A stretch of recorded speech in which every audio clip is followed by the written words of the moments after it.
देखते हैं। अगला चीज इंपॉर्टेंट चीज है, देखो एक चीज होता है कि भाई ट्राई एंड एक्सेप्ट, एक होता है ट्राई एंड फाइनली। फाइनल काम क्या होता है, जैसे लगा लो अगर हमने ट्राई ब्लॉक में कुछ कोड लिखा है जिसमें एरर आ रहे हैं, तो एक्सेप्ट का काम क्या करता है, एक्सेप्ट नॉर्मल क्या कर रही है, एक्सेप्ट नॉर्मली उसको हैंडल कर रही है ना।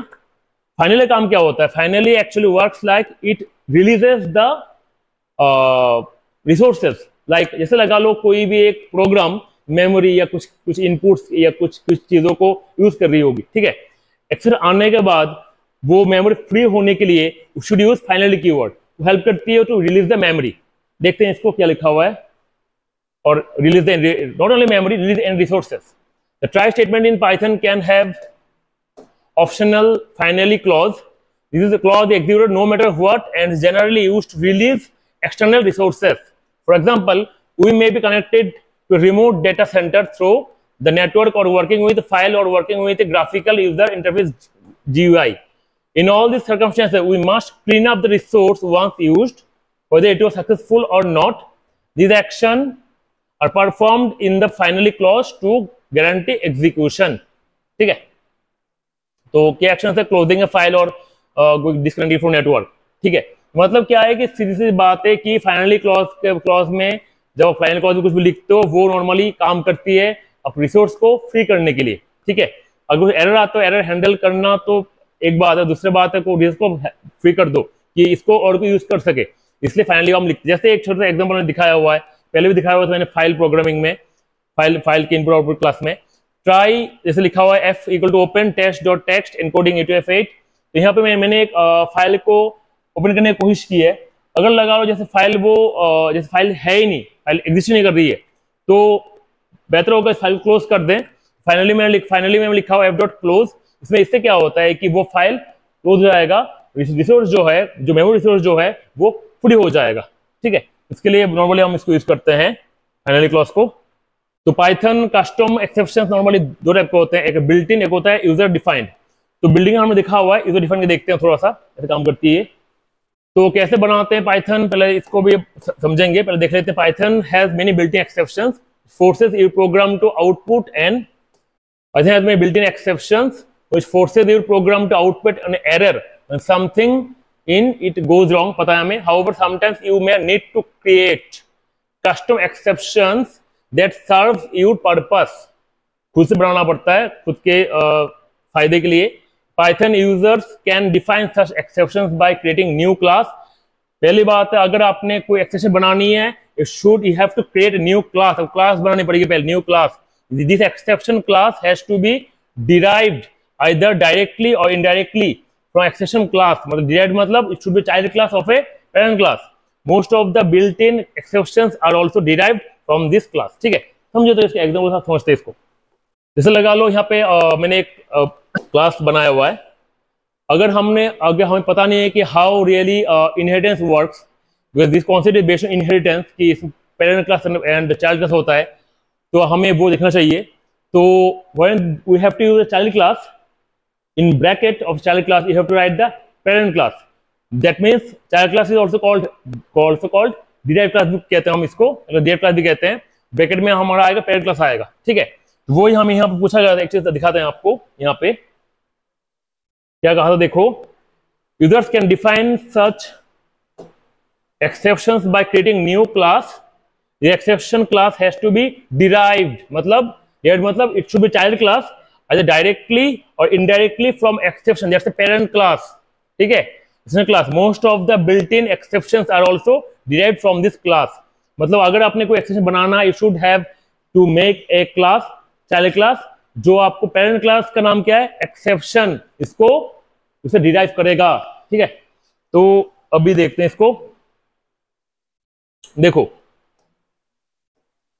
तो यहां पे मैंने बनाया हुआ क्लास बनाया हुआ है कस्टम एरर, ये मेरा पेरेंट क्लास है। रेज कस्टम एरर मैंने एक बना दिया, एक रेज कर दिया। उसे मैंने बना दिया raise custom error and error occurred, एक लाइन है। तो इसको जब रन करेंगे तो ये नॉर्मली ये एरर दिखाएगा और ये एरर दिखाएगा, ठीक है। We have created a user defined exception called exception error which is derived from exception class. This new exception can be raised like other exceptions using the raise statement with an optional error message, ठीक है। अब देखते हैं user defined exception का थोड़ा example दिख रहा है छोटा सा एक। तो इसको ऐसे समझते हैं, पहले मैंने बनाया हुआ क्लास नाम क्या दिया हुआ है, एरर। क्लास एरर है, ठीक है, एक यूजर डिफाइंड क्लास है। और ये मेरा क्या है, पेरेंट क्लास एक्सेप्शन, ठीक है। और एक क्लास बनाया हुआ है वैल्यू टू स्मॉल एरर, और एक क्लास है, और ये इसको कर रही है डिराइव, इसको ये डिराइव कर रही है एरर क्लास को, मतलब वैल्यू टू स्मॉल क्लास के लिए एरर क्लास जो है वो पेरेंट क्लास है, और value too small error class जो है वो एरर का चाइल्ड क्लास है, ठीक है। और एक क्लास में बनाया हुआ वैल्यू टू लार्ज एरर, ये भी किसका चाइल्ड है, एरर का चाइल्ड है। मतलब एरर अगर मेरा देखो आप, अगर एरर, अगर एक्सेप्शन देखो आप, एक्सेप्शन मेन क्लास है, इसके अंडर आएगा मेरा एरर क्लास। इसके अंदर दो पार्ट आते हैं, एक में आएगा मेरा वैल्यू टू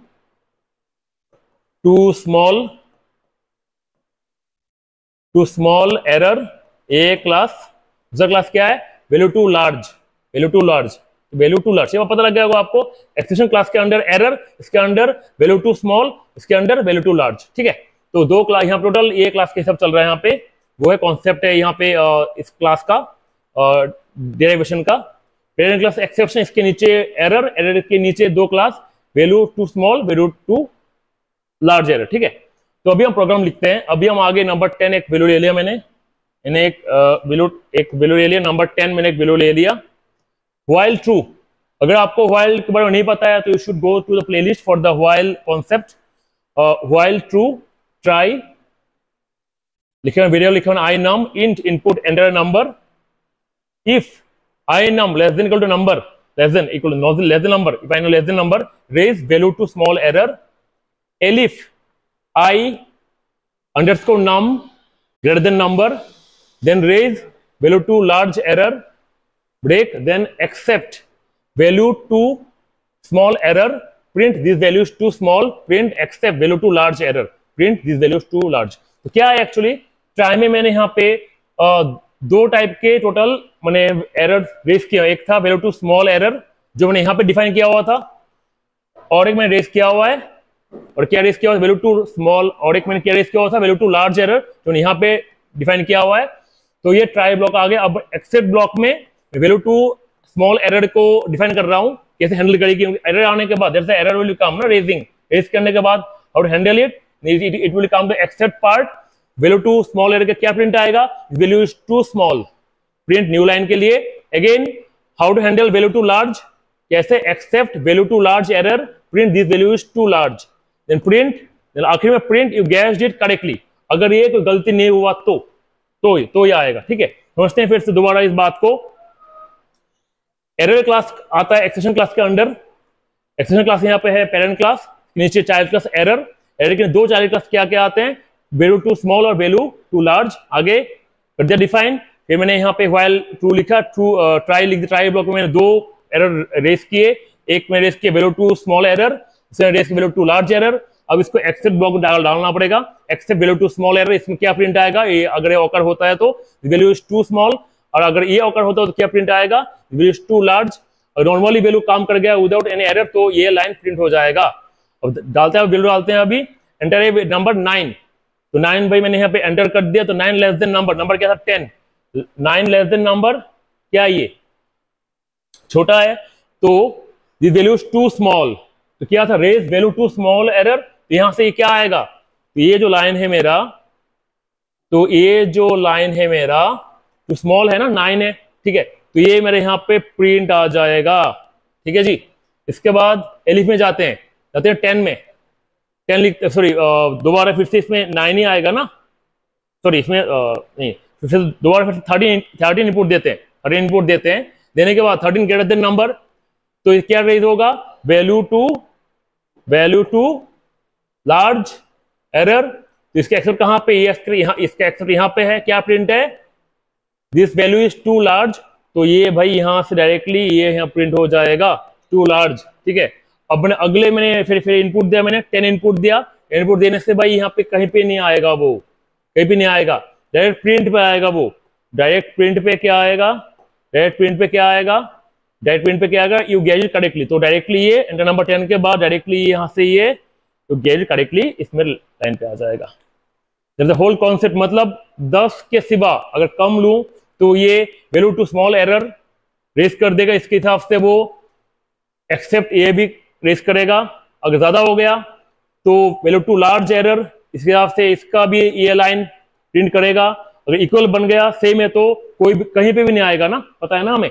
अगर वैल्यू इक्वल आ गया तो वो कभी भी एक्सेप्ट पे नहीं जाएगा, डायरेक्टली वो लास्ट लाइन प्रिंट हो जाएगा। पता है कि अगर कोई भी कोड में एरर आता है तभी वो सिर्फ एक्सेप्ट में जाएगा, नहीं तो वो एक्सेप्ट नहीं जाएगा, डायरेक्टली लाइन प्रिंट हो रहा है, ठीक है। तो इस हिसाब से लगभग एक बड़ा सा एग्जांपल खत्म हो गया, फिर आगे बढ़ते हैं।